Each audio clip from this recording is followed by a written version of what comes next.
Welcome to Exam Pool. Hello दोस्तों, exam pool में आपका स्वागत है। मैं आपका दोस्त सुशील।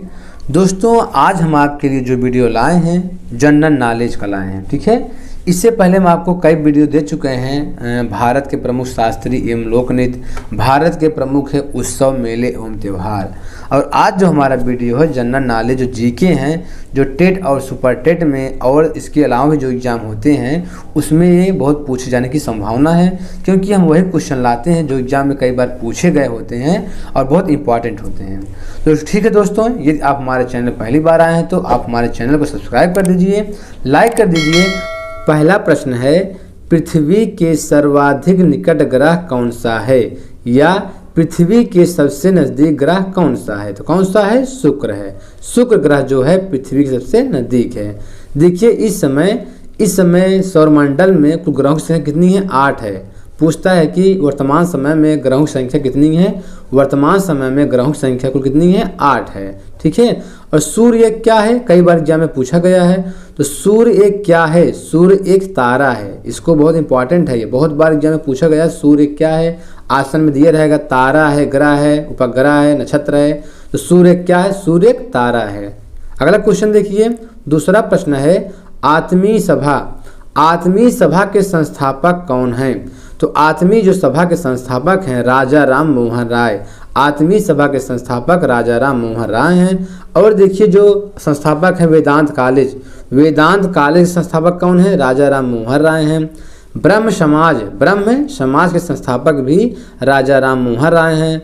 और नए भारत का पैगंबर, पूछता है एग्जाम में, नए भारत का पैगंबर किसे कहा जाता है? तो नए भारत का पैगंबर राजा राम मोहन राय को कहा जाता है। और इनको ये भी कहा जाता है भारतीय पुनर्जागरण का जनक। भारतीय पुनर्जागरण का जनक किसे कहा जाता है? राजा राम मोहन राय को कहा जाता है। अगला प्रश्न है, इनकलाब जिंदाबाद का नारा किसने दिया? तो इनकलाब जिंदाबाद का नारा भगत सिंह ने दिया। किसने दिया? भगत सिंह ने दिया।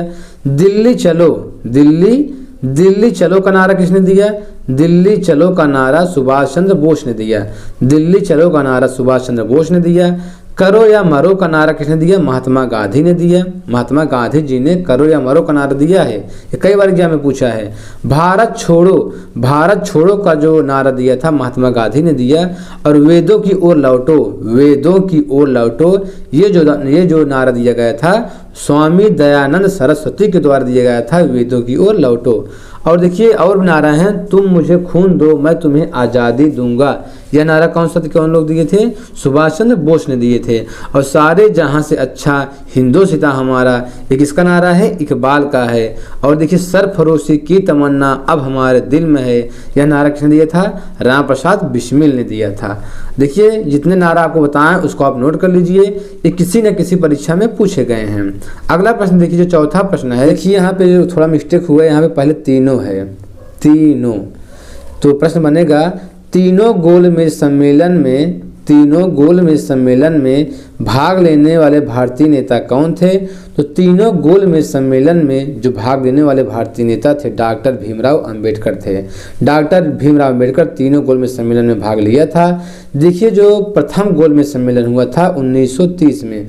1930 में प्रथम गोलमेज सम्मेलन हुआ था। कहाँ हुआ था? लंदन में। लंदन प्रथम गोलमेज सम्मेलन कहाँ हुआ था? लंदन में हुआ था। किसकी अध्यक्षता में हुआ था? तो प्रधानमंत्री मैकडोनाल्ड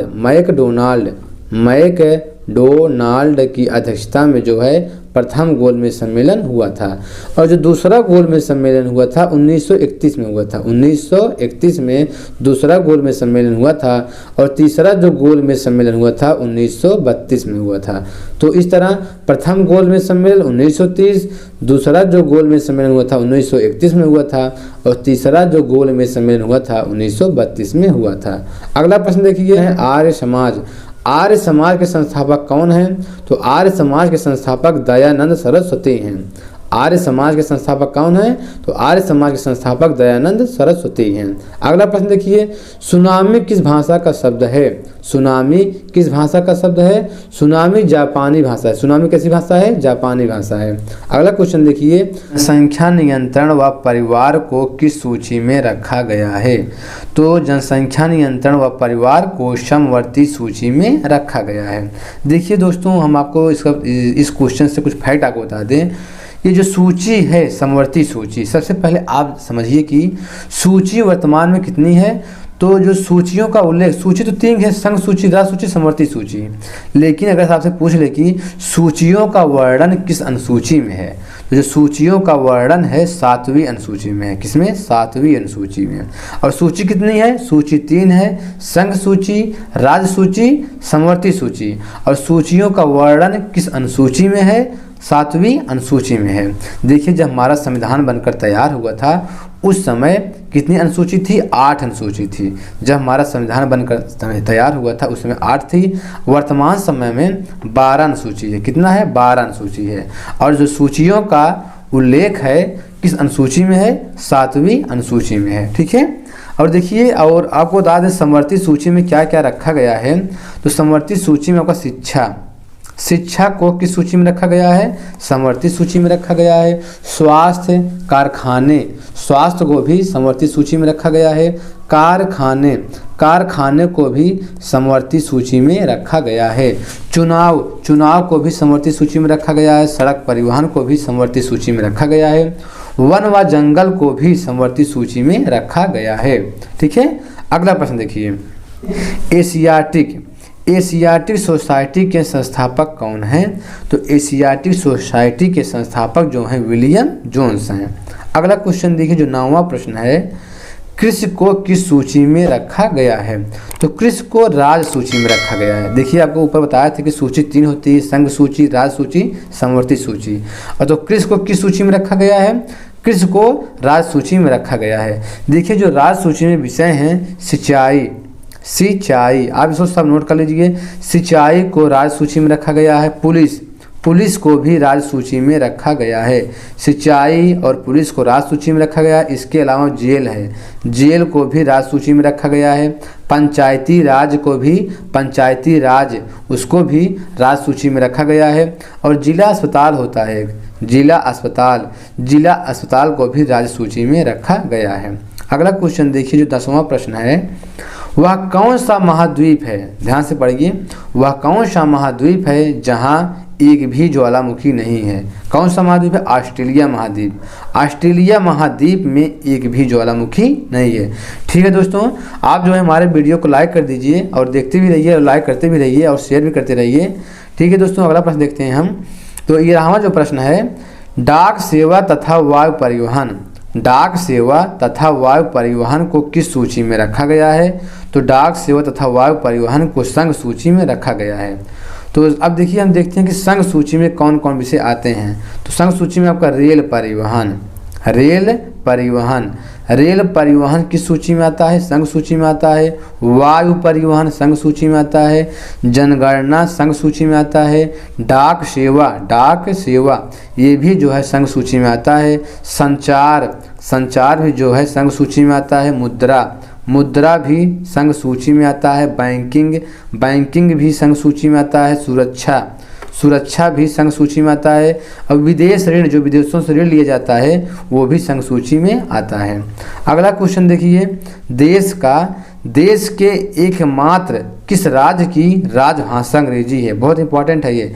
तो देश के एकमात्र राज्य जो है उसकी जो राजभाषा है अंग्रेजी है। वह कौन सा राज्य है? नागालैंड। तो नागालैंड की जो राजभाषा है क्या है? अंग्रेजी है।